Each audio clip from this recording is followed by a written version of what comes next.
مولایا صلی وسلم دائما ابدا. کوئی شوگر کی پٹی بھی باندھ نہیں تھا. حضرت ایوب 18 سال بیمار رہے. زوجہ کہنے لگی دعا کر لو تو آپ فرمانے لگے بی بی سے کہ صحت کتنی دیر رہی؟ اس نے کہا 60 سال. تو آپ فرمانے لگے ذرا بیماری کو بھی 60 سال گزر لینے دو پھر دعا بھی کر لیں گے. یہ دعا کی اللہ، یہ لفظ کہے اللہ نے صحت دے دی، تندرستی آ گئی. ایک دن گھر میں بیٹھے بیٹھے زوجہ کہنے لگی کہ ایوب یہ بتاؤ دکھ اچھے کہ سکھ؟ آپ فرمانے لگے سارے دن ہی اللہ کے ہیں پر دکھ بڑے اچھے تھے. مجھ سے پوچھو تو دکھ بڑے اچھے تھے. کہا کس طرح؟ تو حضرت ایوب فرمانے لگے جب میں بیمار تھا تو 24 گھنٹے میں ایک دفعہ میرا رب میرا حال پوچھا کرتا تھا. ایک دفعہ میرا اللہ پوچھتا تھا ایوب تیرا حال کیا ہے؟ فرماتے ہیں 12 گھنٹے تو لذت ہی رہتی تھی کہ میرے رب نے میرا حال پوچھ لیا، اور اگلے 12 گھنٹے میں انتظار کرتا تھا مالک حال دوبارہ کب پوچھے گا. فرمانے لگے اب صحت تو ہو گئی ہے پر اب میرا رب میرا حال تو نہیں نہ پوچھتا. بھائی مشکلات جو ہوتی ہیں وہ تو تجھے سجا دیتی ہیں، سوار دیتی ہیں. تجھے یاد آتا ہے کوئی اپنا، جب تجھے درد ہوتی ہے نا، تکلیف ہوتی ہے، پھر تیرا دل کرتا ہے کوئی کندھا ملے جہاں میں سر رکھ کے رہوں. پھر اسی لیے تو کسی درویش سے کسی نے پوچھا تھا اپنا کون ہوتا ہے؟ تو کہا جو تجھے دکھ کے وقت یاد آئے وہ تیرا اپنا ہے. جو تجھے عین آزمائش کے وقت یاد آئے اور تجھے اس کا نمبر فوراً تیرے موبائل پہ چلنے لگے وہ تیرا اپنا سجن ہے جس کو تو دکھ کے وقت یاد کرے. تو بھائی مشکلات کے بعد جو اللہ آسانی دیتا ہے. حضرت ابراہیم کو آگ میں بھی پھینکا گیا، حضرت ابراہیم علیہ السلام کو ستایا بھی گیا، نکالا بھی گیا، لیکن جب ان مشکلات سے گزرے تو میرا رب فرماتا ہے وَإِذِ ابْتَلَىٰ إِبْرَاهِيمَ رَبُّهُ بِكَلِمَاتٍ فَأَتَمَّهُنَّ قَالَ إِنِّي جَاعِلُكَ لِلنَّاسِ إِمَامًا. کہا جب ابراہیم پورے اترے تو پھر ہم نے انہیں امام بنا دیا. یا اللہ کس طرح کی امامت دی؟ فرمایا میں نے اتنی اعلیٰ شان عطا کی ہے کہ اپنے لاڈلے رسول کو جناب ابراہیم کی نسل میں پیدا فرما دیا ہے. میں نے مصطفیٰ کو ان کی نسل میں پیدا کر دیا، قیامت تک کے لیے ان کا وقار بڑھا دیا. اللہم صلی علی محمد وعلی آل محمد کما صلیت علی ابراہیم وعلی آل ابراہیم. ان کی عظمت بڑھا دی، اس لیے کہ جب وہ آزمائش سے گزر کر کے آئے پھر جو آسانی دی. میرے نبی پاک صلی اللہ علیہ وسلم نے دین ابراہیمی کی بہت ساری چیزوں کو رکھا. کہا میں ملت ابراہیمی پہ ہوں. جب کوئی مشکلات کو عبور کر کے آتا ہے، جب کوئی تکلیفیں سہ کر کے آتا ہے، اس کے لیے جو اجر ہوتا ہے، اس کے لیے جو پھر اللہ کتنی ذرا بڑی توجہ کیجئے گا. لوگ سمجھتے ہیں فلاں آدمی مشکل میں ہے تو شاید مشکل میں ہی رہے گا، فلاں آزمائش میں ہے تو شاید میرا اللہ فرماتا ہے ایک مشکل دے کے میں 2 آسانیاں بھی دوں گا. تم مشکل دیکھ رہے ہو، مشکل نہ دیکھو، وہ جو اس کو بعد میں آسانی آنے والی ہے، اور ڈبل جو میں اس پر نعمت کرنے والا ہوں اس کو دیکھو. حضرت یوسف کو بھائیوں نے کنویں میں ڈال دیا تھا، اور جب کنویں سے نکلے تو مصر کے بازاروں میں بکے، اور پھر زلیخا نے الزام لگایا تو حالات بگڑ گئے. حضرت یوسف کو جیل جانا پڑا. کتنی کٹھن زندگی تھی، لیکن میرے مالک کو کچھ اور ہی منظور تھا. کنویں میں گرنے والے، بازار میں بکنے والے، جیل میں جانے والے، الزام لینے والے جناب یوسف کو رب کریم نے اسی مصر کا بادشاہ بنا دیا. اللہ پاک نے اسی مصر کا حکمران بنا دیا. یاری تیری سونا ہے پر ازمیشاں تیریاں اگ. اے سونا پرکھیا جاوند آئی پہلو نال اگاں دے لگ. اس کے لیے تھوڑا سا جتن کرنا پڑتا، تھوڑے کٹھن حالات سے گزرنا پڑتا، تھوڑی آزمائشوں کا روپ دیکھنا پڑتا. ہم چاہتے ہیں کہ ہمیں چھیڑے کوئی نہ کوئی تکلیف نہ آئے، کوئی آزمائش. یہ ہو نہیں سکتا میرے بھائی. نامی کوئی بغیر مشقت نہیں ہوا. 100 بار جب عقیق کٹا تب جا کر نگی ہوا. ہم چاہتے ہیں کہ ہمیں کچھ بھی دقت نہ آئے، مشکلات نہ آئے. اور مشکلات تو انسان کو سنوارتی ہیں بھائی، وہ تو نکھارتی ہیں. کبھی پوچھا کرو جا کر کے کسی گندم کے دانے سے کہ تو کہاں سے ہو کے آیا ہے، کہاں سے نکل کے آیا ہے، تو وہ بتلائے گا کہ بڑے مشکل مراحل سے گزرا ہوں اور پھر اللہ نے مجھے طاقت دی ہے کہ میں انسان کے وجود کا حصہ بناؤں. تو بھائی کٹھن مراحل، آزمائشیں، تکلیفیں یہ انسان کو بڑا انسان بنا دیتی، یہ اس کے لیے ترقیوں کا پیش خیمہ ہوتی. ہمارے جوان پریشان ہو جاتے ہیں، عورتیں خاص کر کے اس بات پہ توجہ کریں، وہ بڑی جلدی غم لے جاتی ہیں. وہ کہتی ہیں جانے میرا کچھ ہوگا ہی نہیں، جانے میرا کچھ ہو ہی نہیں سکتا۔ میرے بھائی درجنوں اور بیسیوں لوگ ایسے ہیں جن کی اولادیں نہیں تھی لیکن نام ان کا ان سے بھی زیادہ ہے جو بڑے بڑے صاحب اولاد۔ حضرت خواجہ معین الدین اجمیری کو جانتے ہیں آپ لوگ؟ نہیں، جو جانتے ہیں وہ بولیں۔ جانتے ہیں جی؟ لو جی، کافی سارے جانتے ہیں، تھوڑے جی رہ گئے نا۔ جانتے ہیں نا خواجہ صاحب کو؟ ان کے کسی بیٹے کو جانتے ہوں؟ نہیں جانتے، نہیں جانتے، نہیں جانتے آپ ان کے بیٹے کو۔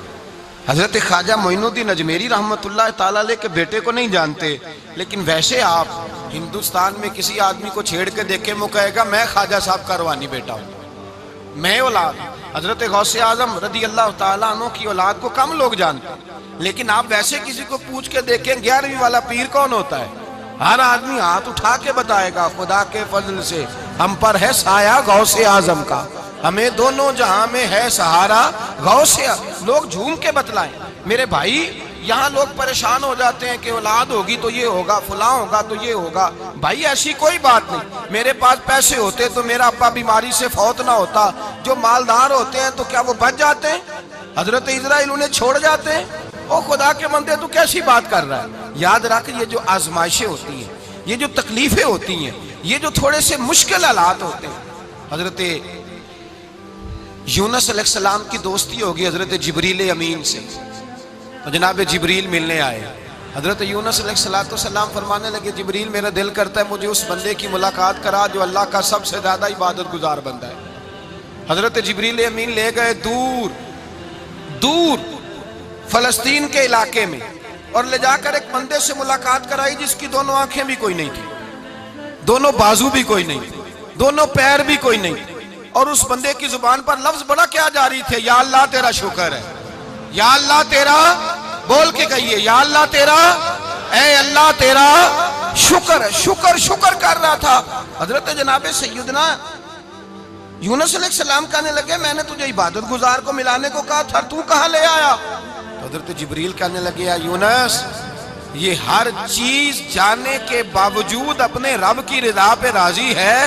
اس وقت دنیا میں نبیوں کے بعد جس سے اللہ سب سے زیادہ پیار کر رہا ہے وہ یہی بندہ ہے، یہ اپنے رب کی رضا پہ راضی ہے۔ اے تن میرا کنگی ہووے تے میں زلف سجن دی واواں، تے پوش میرے دی جتی بن جائے تے میں یار دی قدمی آواں، مارو مارو مینو مار مکاؤ کوئی عذر نہ پیش لے آواں، تے جے سونا ہی میرے دکھ وچ راضی، جے سونا ہی میرے دکھ وچ راضی، جے سونا ہی میرے دکھ وچ راضی تے میں سکھ نو چلے ڈاواں۔ مالک جب اس حال میں راضی ہے تو بس ٹھیک ہو گیا، ٹھیک ہو گیا۔ وصل اچھا ہے نہ فراق اچھا ہے، بس جس حال میں محبوب رکھے وہی حال اچھا ہے، بس جس حال میں انہوں نے رکھا بات ٹھیک ہو گئی۔ اس میں اب انسان شکوہ کرتے پھرے کہ یہ کس طرح ہے وہ کس طرح، اپنے آپ کو مطمئن رکھا ہے۔ مشکل کے بعد جو آسانی حضرت لقمان حکیم، ان کے نام پر قرآن مجید کی پوری سورت ہے۔ حضرت لقمان حکیم علیہ رحمہ آپ اپنے بیٹے کو نصیحت کر رہے تھے، کہنے لگے بیٹا کو مشکل آئے تو گھبرانا نہیں، کوئی مشکل آئے تو کرے بیٹوں کو سمجھ آ جائے کہ مشکل آئے تو، سمجھ آ رہی ہے بات کی، مشکل آئے تو۔ اور کیا خوبصورت جملے، بیٹے کو بٹھا کے کہتے ہیں بیٹا چھوٹی مشکل آئے گی تو اللہ بڑی مشکلات آسان کر دے گا، سمجھو چھوٹی مشکلات آئیں تو اللہ نے بڑی مشکلیں اس نے آسان کر دی۔ اور آپ کو بتاؤں اصل انسان ہوتا ہی وہ ہے جو مشکلوں میں جینے کا ڈھب سیکھ جاتا ہے، وہ بن جاتا ہے جو کرب کے حالات میں جینے کا سلیقہ سیکھ جائے۔ اپنے بچوں کو یہ سمجھانا، حضرت لقمان بیٹے مشکل آئے تو گھبرانا نہیں، بڑی کو ٹال دیتی ہے، وہ نیکی کا اور آسانی کا پیش خیمہ ہوتی ہے۔ اللہ اس کے بعد آسانی سمجھا رہے ہیں۔ کچھ دنوں کے بعد کہنے لگے آؤ فلاں اللہ کے نبی کی ملاقات کو چلیں، فلاں نبی علیہ السلام سے ملنے چلتے ہیں۔ اس زمانے میں جو نبی تھے ان سے ملنے چلے گئے۔ بیٹے کو بات یاد تھی، گھوڑے پہ بیٹھے، امام ابن جوزی نے اس کو لکھا ہے، گھوڑے پہ بیٹھے تھے دونوں کے پاس گھوڑے تھے۔ اب رستہ بہت زیادہ تھا، کھانا ساتھ لے لیا، پانی ساتھ لے لیا، رستہ لمبا تھا، صحرا کا علاقہ تھا۔ جب جانے لگے تو اتنی سخت گرمی ہوئی کہ گھوڑے بھی بے ہوش ہونے لگے، اچانک ایسی گرم لو چلی کہ گھوڑے بھی۔ اب دونوں باپ بیٹا جو تھے وہ بڑی جوش میں تھے کہ جانا ہی جانا ہے، گھوڑے سے اتر کر کے پیدل چلنے لگے۔ اب پیدل چلتے چلتے ذرا آگے گئے تو اب گرمی میں جتنا بندہ پیدل چلتا ہے اتنا پیاس بھی زیادہ لگتی ہے، تو پانی پیتے رہے، کھانا کھاتے رہے، کھانا پانی بھی ختم ہو گیا. تھوڑا آگے چلے نا، اس قدر تکلیف بڑھی کہ حضرت جناب لقمان کے بیٹے کے پیر کے اندر ایک ہڈی پیوست ہو گئی. اتنی بڑی ہڈی تھی، وہ اندر ہی چلی گئی پیر، خون کے فوارے گرنے لگے. بیٹا بے ہوش ہو گیا. حضرت لقمان اس کے سرانے بیٹھے تو بیٹا تھا نا، آنکھوں میں آنسو آ گئے. بیٹے نے آنکھ کھولی تو کہنے لگا ابا جی آپ تو صبر کرنے والے ہیں، آپ رو رہے ہیں. فرمایا بیٹے میں کیا کروں، میرے سینے میں جو دل ہے وہ ایک باپ کا دل ہے. تو باپ جو ہوا تیرا، تیری دکھ پر رونا آیا. بڑی مشکل سے دانت کے ساتھ ہڈی نکالی، ہڈی نکلی تو خون بھی چلا. صاحب زیادہ کہنے لگا حضور آپ نے تو کہا تھا ہر مشکل کے بعد آسانی ہوتی ہے، اور چھوٹی مشکل دے کے اللہ بڑی سے بچا لیتا ہے، تو ہم تو اچھے کام چلے تھے. مشکل پہ مشکل، مشکل پہ مشکل، یہ کیا ہے؟ حضرت لقمان کہنے لگے بیٹا نہ تو رب کی حکمتوں کو جانتا ہے، نہ پوری طرح میں جانتا ہوں، لیکن جو میں نے کہا تھا وہ بات سچی ہے. فَإِنَّ مَعَ الْعُسْرِ يُسْرًا إِنَّ مَعَ الْعُسْرِ يُسْرًا. اللہ ہر مشکل کے بعد آسانی عطا فرمائے گا، اور فرمایا میرا ایمان ہے کہ ضرور ضرور عطا فرمائے گا. یہ بات کہہ رہے تھے کہ سامنے سے دھواں اٹھا، اتنا سخت دھواں اٹھا کہ آپ نے سوچا شاید وہاں بادیا وہاں جاتے. وہاں چلنے لگے تو پیچھے سے کسی نے آواز دی ٹھہر جاؤ، رکو. وہیں رک گئے. تھوڑی دیر گزری تو کہا رک جاؤ. جب رکے تو ایک بولنے والا بولا، کہنے لگا تمہارے لیے تھوڑی دیر کے بعد جانوروں کا بندوبست کر دیا جائے گا، کھانے کا بھی بندوبست ہو جائے گا، بچے کا پیر بھی صحیح ہو جائے گا، چلے جانا، لیکن ذرا ٹھہرو. حضرت لقمان کہنے لگے بولنے والے تو کون ہے؟ تو کہنے لگے میں اللہ کا فرشتہ ہوں، میں اللہ کا فرشتہ ہوں. کہا اللہ کے فرشتے اور یہ سارا کچھ کیا ہے؟ تو فرشتہ کہنے لگا اصل بات یہ ہے کہ سامنے بستی پر مجھے عذاب نازل کرنے کا حکم ملا تھا، آپ بڑی تیزی سے آ رہے تھے. میں نے رب سے دعا کی کہ اللہ اس باپ بیٹے کی غلطی کوئی نہیں، مہربانی فرما.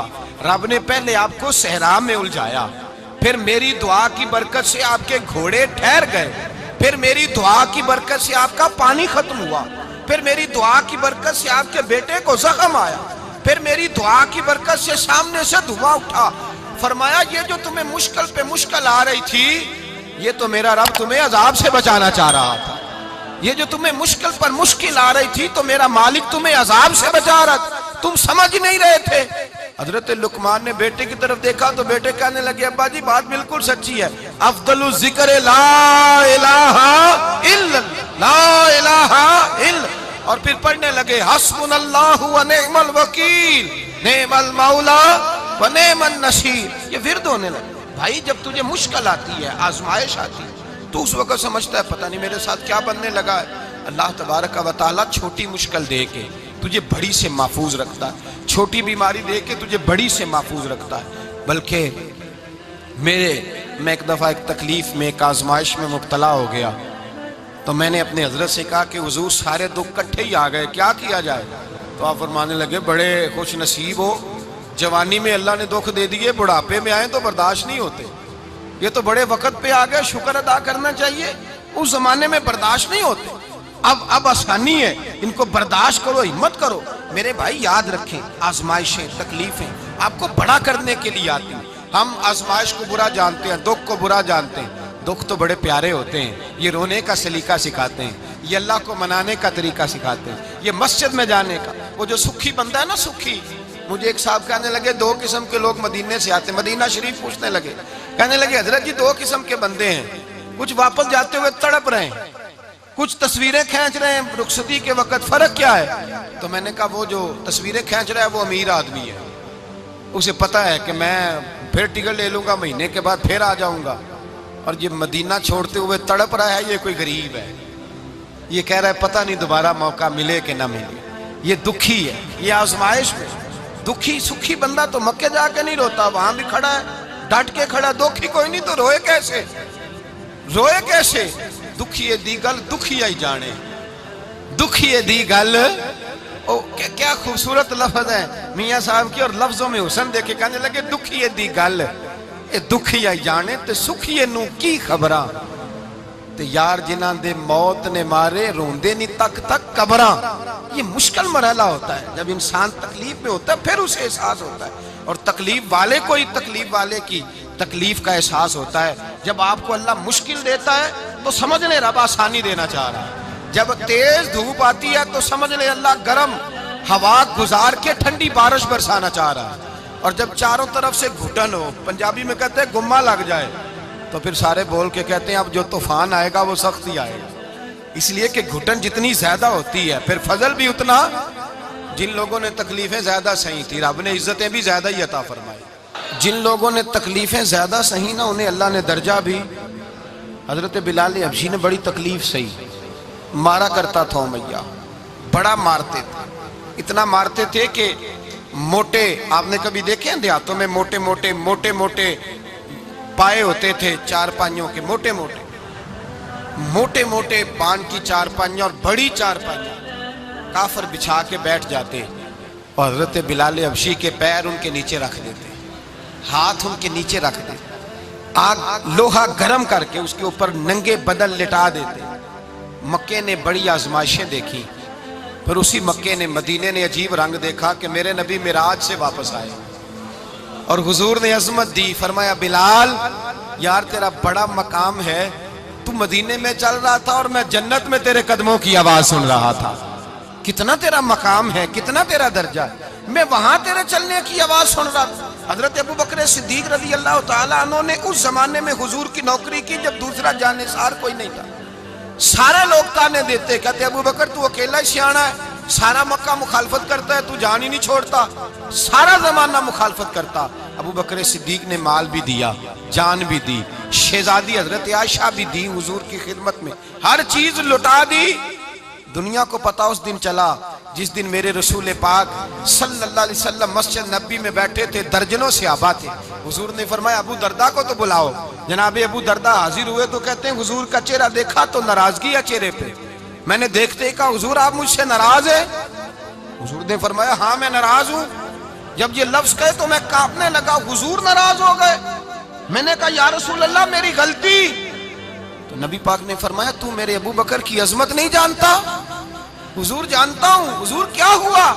نبی پاک نے فرمایا کل تو گلی میں گزر رہا تھا، ابو بکر بھی گزر رہا تھا، تو نے سوچا ہی نہیں تو میرے ابو بکر کے آگے آگے چل رہا تھا، یہ خیال ہی نہیں آیا، تجھے پتا نہیں کہ جس نے میرے ساتھ نیکی کی میں نے بدلہ چکا دیا ہے، ابو بکر کا بازو تھام کے اللہ کی بارگاہ میں لے جاؤں گا، میرا رب بھی اسے بدلے عطا فرمائے گا۔ یہ عظمت، یہ شان، یہ بلندی اور رفعت مشکلات سے گزرنے کے بعد ملی۔ میرے نبی پاک صلی اللہ تعالیٰ علیہ وسلم کے ساتھ مولا کائنات شیر خدا حضرت علی نے 9 سال کی عمر سے وفات شروع کی، اور تا دم آخری حضرت علی نے وفا کی مصطفیٰ سے، کٹھن مراحل سے گزرے، کٹھن مراحل سے۔ حضرت علی کہتے ہیں میں ہر جنگ میں، ہر جہاد میں ساتھ تھا، پر جس دن مکے اور مدینے سے آنے والوں کو حضور بھائی بھائی بنا رہے تھے، مہاجر اور انصار کو بھائی بھائی بنا رہے تھے، فرماتے ہیں میں تنہا کھڑا تھا، کوئی کسی کا بھائی بن گیا، کوئی کسی کا بھائی بن گیا، میں اکیلا کھڑا تھا اور میں سوچ رہا تھا کہ یار میں کدھر جاؤں۔ کہتے ہیں میں اس حد تک آیا کہ میرے آنسو بہنے لگے، لیکن میری مشکلات کو آسانی تب ملی جب مدینے کے چاند دھیرے سے اٹھے، میرے قریب آئے، میرا بازو تھاما اور فرمایا علی باقی سارے بھائی بھائی بن گئے ہیں، انت اخی فی الدنیا والآخرہ، تو میرا بھائی ہے، دنیا میں بھی میرا بھائی ہے، قیامت کے دن بھی میرا بھائی ہے۔ حضور نے اعزاز دیا، اور غدیر خم کے موقع پر حضرت علی کا بازو تھام کے کھڑا کر کے حضور نے فرمایا من کنت مولا ہوں فہذا علی مولا، فرمایا جس کا میں مولا ہوں اس کے علی بھی مولا ہے۔ محبوب پاک سید عالم صلی اللہ علیہ وسلم نے جن لوگوں نے مشکلات برداشت کی پھر ان کو اعزاز ملا، ان کو درجے ملے، ان کے لیے جو آسانی۔ حضرت عثمان غنی نے صحابہ میں سب سے زیادہ مظلومیت کاٹی، سب سے زیادہ مظلومیت، 40 دن پانی بند رہا، کھانا بند رہا، تکلیف اور آزمائش کا وقت ہوا۔ امام جلال الدین سیوطی رحمت اللہ تعالیٰ علیہ الحاویل الفتاوی میں لکھتے ہیں، کہتے ہیں جب حضرت عثمان غنی پر کھانا اور پانی بند تھا، ایک شام حضرت عبداللہ بن سلام ملنے گئے، اس شام، اس صبح جس شام حضرت سیدنا عثمان غنی شہید ہوئے، جناب عبداللہ ابن سلام کہنے لگے عثمان تیرا کیا حال ہے، کس پوزیشن میں ہے؟ تو کہتے ہیں جناب عثمان غنی کہنے لگے عبداللہ آج میں بڑا سکھ میں ہوں۔ کہا 40 دن بیت گئے، کھانا نہیں آیا، پانی نہیں آیا، تو آج کیوں سکھی ہو؟ فرمانے لگے آج مدینے کی سامنے والی گلی میں نے مصطفیٰ کا دیدار کیا ہے، اور نبی پاک صلی اللہ علیہ وسلم نے فرمایا عثمان اگر تو کہے تو تیرے لیے پانی کا بندوبست کر دیا جائے، تیری مشکل آسان ہو جائے۔ اور اگر تو کہے تو تیرے لیے وہ آسانی کی جائے کہ آج تو میرے پاس آ کے روزہ افطار کر لے۔ تو حضرت عثمان غنی کہنے لگے میں نے مصطفیٰ سے عرض کیا حضور مجھے یہاں کا سوک نہیں چاہیے، مجھے وہ آسانی چاہیے جو آپ کے پاس افطار سے ملے گی۔ فرمانے لگے آج میں رخصت ہو جاؤں گا، افطار رسول اللہ کے پاس کروں گا۔ حضرت عبداللہ ابن سلام فرماتے ہیں پھر اس شام حضرت عثمان شہید ہو گئے۔ لوگ کہنے لگے عثمان شہید ہو گئے، اور میں کہنے لگا نہیں، انہوں نے جا کے نبی پاک کے دسترخوان پہ روزہ افطار کر لیا ہے۔ روزہ افطار بھائی، پھر بعد میں جو آسانی ملی ان لوگوں، جو ان لوگوں کو درجات نصیب ہوئی، کٹھن۔ حضرت عبداللہ مزنی حضور کے غلام تھے، قبیلہ مزن کے رہنے والے، والد فوت ہو گئے، چچا نے پالا تھا، اسلام قبول کر لیا، چچا اسلام